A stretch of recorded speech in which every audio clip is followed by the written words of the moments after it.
salamat sa bahay niya. Opo, natuloy na nga. Ang pagbawa ko.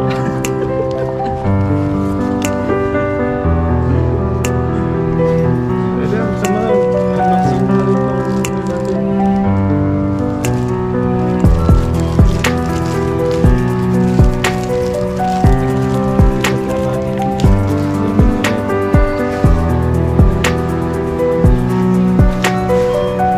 Hindi mo sinabihan at binili ko na rin ang ring. Oo, nakaano yan. Atay mo yan.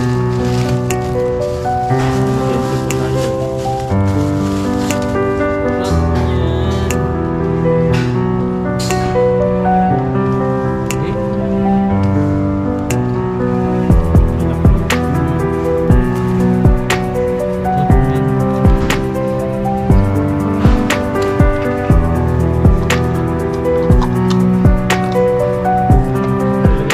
yan.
testing natin tong GoPro natin.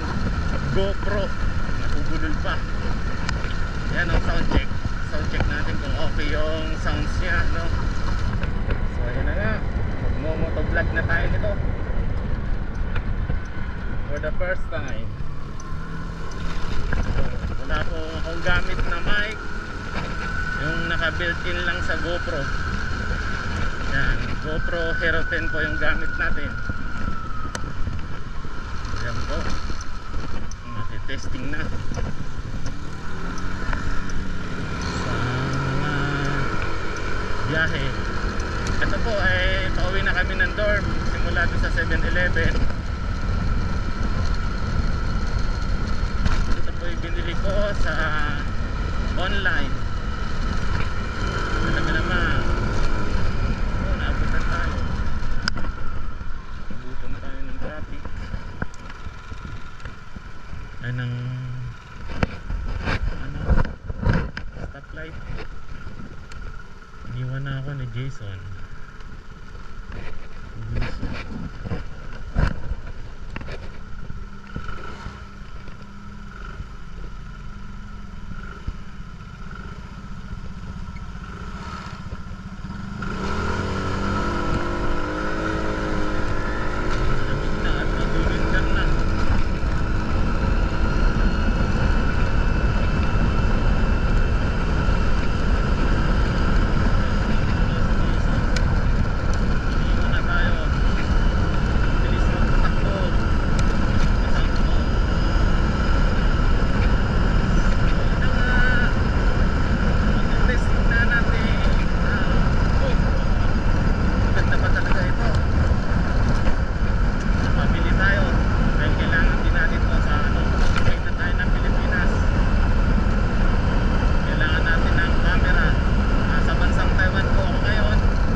pauwi ng dorm.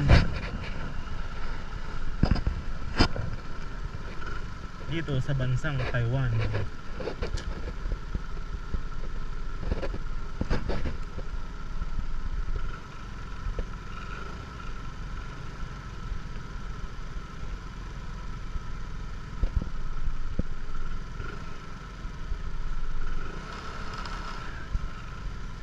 Ang tagal naman.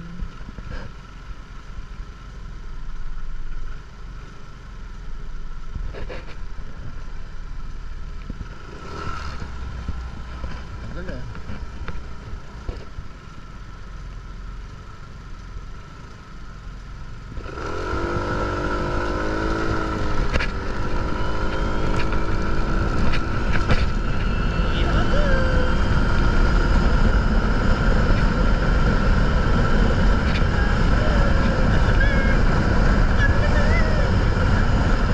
Winter na, lamig ng hangin. Kapit ng taglamig. Nararamdaman ko na. Ngayon po ay October. Ay, siya ngayon. 21. 2022. Ayan. Lamig na ng hangin. Papasko na naman. Kailangan na naman ng pampadala dahil magpapasko na. Sana maganda yung kuha natin, no? Pero napanood ko sa review, maganda naman yung quality ng camera na ito. Ngayon natin masusubukan, mapapatunayan dahil nagkaroon na tayo nito. Magiging moto vlogger na tayo nito. Sana nag-enjoy kayo. Malapit na kami sa ito yung factory, oh. Ito, factory na yan. Simula doon sa kanto na pinaglikuan ko. Malaki tong company namin. Ito ay ano, mga bakal yung produkto. Ganito na tayo. Karamihan dito ay mga nakamotor Pilipino. Mga nakamotor. Service namin dito. At meron naman kaming mga lisensya. Yan, nandito na tayo sa highway. Ito na ang dorm. At papasok na tayo. Ito yung parking.